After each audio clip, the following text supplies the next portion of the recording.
Τα υπολείμματα από τα νησιά να έρχονται στη φυλή. Τα υπολείμματα, μέσα στα υπολείμματα ξέρετε τι μπαίνει. Όλα τα σκουπίδια να έρχονται στη φυλή. Και η απάντηση του Σγουρού ήταν ευχαρίστως. Είμαστε μια ανοχήρωτη πόλη και η ανοχήρωτη πόλη έχει δημιουργηθεί επειδή εμείς δίνουμε την ψήφο μας σε λάθος ανθρώπους, οι οποίοι διαπλέκονται. Ελπίζω να το καταλαβαίνετε αυτό. Είναι απλό το θέμα. Δεν είναι δύσκολο. Προσωρινά μπορούμε να πάρουμε κάποια χρήματα από λαδώματα, αλλά μετά το πληρώνουμε με την ηχεία των εγγονιών μας και των παιδιών μας και των ημών των ιδίων. Πάμε για άλλα ονόματα.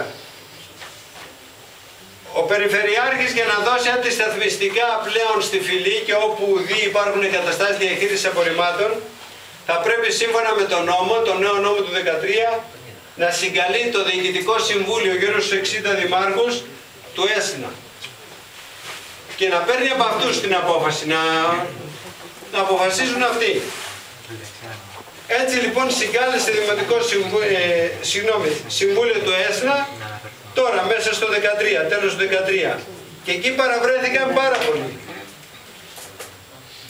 Λοιπόν, κατά πλειοψηφία απεφάσισαν να έρχονται τα αντισταθμιστικά εδώ, γιατί έτσι τους βολεύει βέβαια τους δημάρχους των άλλων περιοχών και επειδή, ξανατονίζω, είμαστε ανοχήρωτη πόλη λόγω των διοικούντων αυτή την πόλη. Έτσι λοιπόν, μεταξύ αυτών υπέγραψαν και άνθρωποι που μάλλον δεν το σκέφτηκαν καλά σε ποιο χώρο ανήκουν. Και άλλοι που το κάνουν η ίδια θελήση. Αυτοί που υπέγραψαν να έρχονται τα αντισταθμιστικά φυσικά είναι και ο Μπουραίνης ο Δημήτριος, έτσι, δήμαρχος Φυλής. Ο Λιώσης ο Άγγελος, περιφερειακός σύμβουλος, κάτοικος εδώ, ο γνωστός κ. Λιώσης. Και επίσης είναι και ο Κατσαντώνης Δημήτριος. Το γνωρίζετε αυτό το όνομα? Κατσαντώνης Δημήτριος αναφέρει εδώ, Δημοτικός Σύμβουλος Αγίων Αργύρων Καβατερού. Είναι του Κουκουέ. Επίσης ερχόμαστε, συγγνώμη, αλλά πρέπει να, αυτά δεν έχουν αναφερθεί, πρέπει να αναφερθεί το μάθε κόσμος, έτσι. Να τα πεις όλα. Υποέωτα, ο Θωμάς. Όχι ο Θωμάς, υποέωτα. Ήθελα να σας πω και από πριν, ξέχασα, ότι στην Επιτροπή Αγώνα Φυλής υπάρχουν άτομα από τη Νέα Δημοκρατία, από το ΠΑΣΟΚ, συγγνώμη, από το ΠΑΣΟΚ, υπάρχουν ανεξάρτητοι και αδέσμευτοι, ένας από αυτούς είμαι και εγώ, δεν ανήκω πουθενά, δεν θα με βρείτε σε κανένα κατάλογο κομματικό, πουθενά, όλα μου τα χρόνια, 53 χρόνια που ζω. Και από τα φοιτητικά μου και παντού. Λοιπόν, υπάρχουν και άνθρωποι από την Ανταρσία. Λοιπόν, ξέχασα, ευχαριστώ που το θυμήσατε. Ήθελα να το πω αυτό.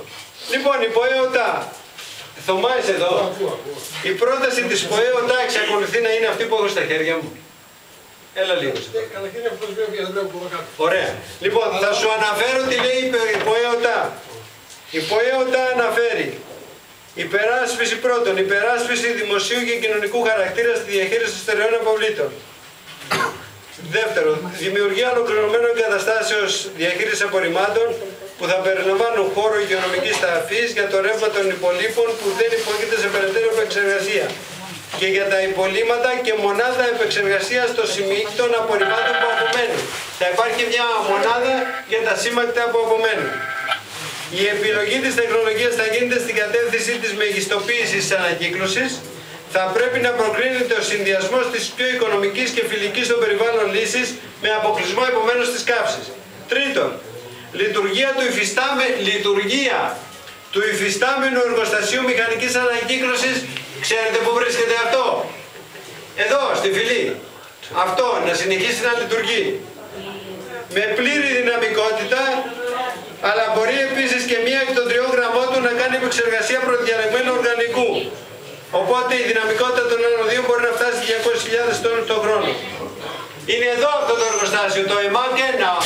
Η ΠΟΕΟΤΑ αναφέρει να συνεχιστεί η λειτουργία του. Δημιουργία 2 εργοστασίων μηχανικής ανακύκλωσης δυναμικότητας 127.500 τόνων το χρόνο, όπως προβλέπετε. Είναι ένα για το γραμματικό και ένα για την κερατέα αυτά, αλλά με αλλαγή της μεθόδου επεξεργασίας που δρομολογείται να είναι η βιοξύρανση σε κατάλληλες θέσεις. σε κατάλληλες θέσεις. Για σημειώστε το αυτό, δηλαδή επειδή με το γραμματικό και η κερατεία εκεί αντιδρούν οι κάτοικοι, να γίνει σε κάποιες άλλες θέσεις, δεν ξέρω τι είναι.